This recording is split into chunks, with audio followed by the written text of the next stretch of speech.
Nessa aula a gente vai estar falando sobre a anatomia. A gente vai ver um pouquinho da anatomia, o principal que a gente precisa saber para poder entender como que funciona a nossa respiração e a nossa ventilação, certo? Então, bora lá, vamos começar a falar um pouquinho da anatomia, algo que é fundamental a gente saber.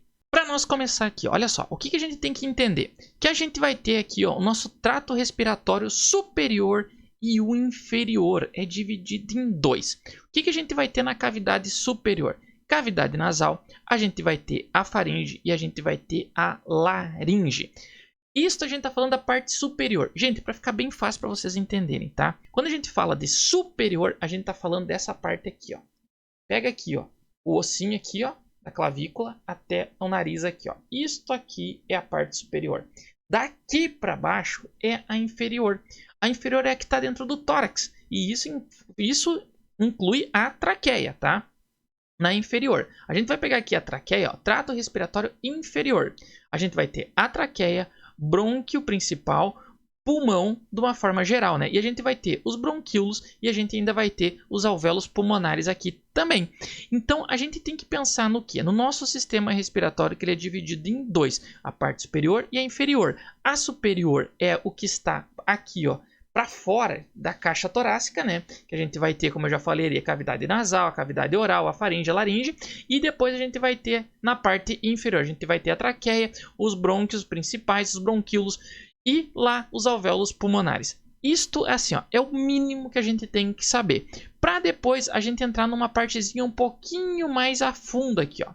Vamos entrar aqui na próxima tela aqui, ó, a gente vai dar uma olhadinha um pouquinho com mais detalhes, ó. Aqui a gente vai ter os detalhes que a gente vai estar pegando a parte superior, a gente vai ter a cavidade, né, nasal ali, a gente vai ter a cavidade oral, que é por onde passa o ar. E aqui, ó, nessa imagem aqui, eu quero mostrar para vocês o seguinte.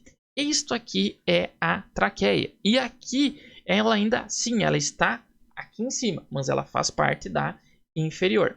Então, a traqueia aqui, ó, é por onde passa o ar. Vocês já escutaram aquela expressão, entrou no buraco errado, quando a pessoa se engasga? A gente vai ter aqui, ó, nessa outra imagem aqui, a gente vai ter o buraco certo. Isto aqui, gente, é a entrada da traqueia. É por aqui, quando o paciente é entubado, o tubo passa. É nessa regiãozinha aqui, ó, onde a gente enxerga aqui, ó, as pregas vocais ou as cordas vocais. E aqui embaixo, nessa outra aqui, ó, nesse outro buraquinho aqui, isto aqui é o esôfago. É por onde a comida tem que descer. Quando acontece a pessoa se engasgar com alimento, é porque a nossa epiglote, essa tampinha aqui, ó, ela não fechou. Porque quando a pessoa está deglutindo, está mastigando e ela engole, esta partezinha aqui de cima, que se chama epiglote, ela fecha. Ela é como se fosse uma tampa. Puf, ela fecha e faz a comida escorregar e descer aqui para o esôfago. Tá? Então é importante a gente saber que existem dois buracos, onde um é a entrada de ar, que é a traqueia, e a outra é o esôfago, é onde a comida desce, que vai lá para o estômago mesmo. Então, isso aqui é importantíssimo a gente saber.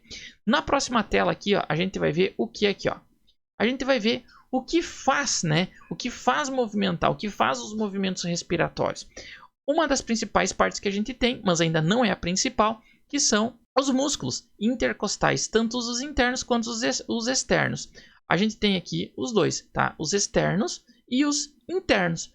É eles que fazem ali, que auxiliam o grande músculo da respiração a trabalhar. Quem que é o grande músculo? Quem é o carro-chefe da nossa respiração, dos músculos aqui no tórax? É o diafragma. Tá aqui o carinha aqui. E outra coisa, é o diafragma que divide a cavidade torácica da abdominal. É ele que faz a divisão.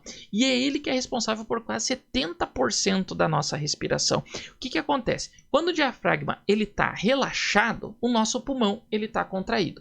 Quando ele está fazendo contração, que ele vem para baixo, ele faz isso aqui, ó, o diafragma ele vem para baixo. Quando ele contrai o diafragma, ele está expandindo o pulmão para fazer uma pressão negativa para poder puxar o ar externo, porque as nossas pressões atmosféricas estão no mesmo. Então, se a gente não ficar sem respirar, a nossa pressão atmosférica está igual. Então, eu preciso fazer um vácuo, eu preciso fazer uma pressão negativa para poder puxar o ar lá pelo nariz ou pela boca, passar pela traqueia e entrar para dentro ali dos pulmões e fazer a troca gasosa. E quem é que consegue fazer essa pressão negativa? Quem é o cara que domina isso? É o diafragma, auxiliado dos músculos intercostais.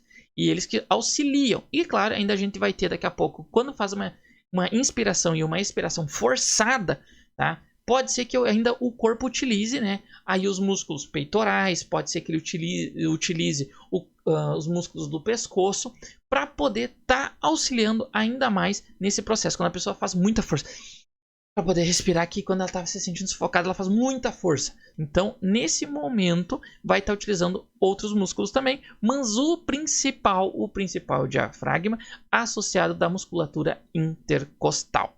Beleza? Espero que vocês tenham entendido, espero que vocês tenham gostado dessa aula. Logo, logo a gente vai estar entrando mais a fundo, entrando com mais detalhes e um pouco mais de anatomia. Anatomia vocês vão ver ao longo de quase todo o nosso curso aqui. A gente vai estar falando um pouquinho de anatomia em cada módulo do nosso curso.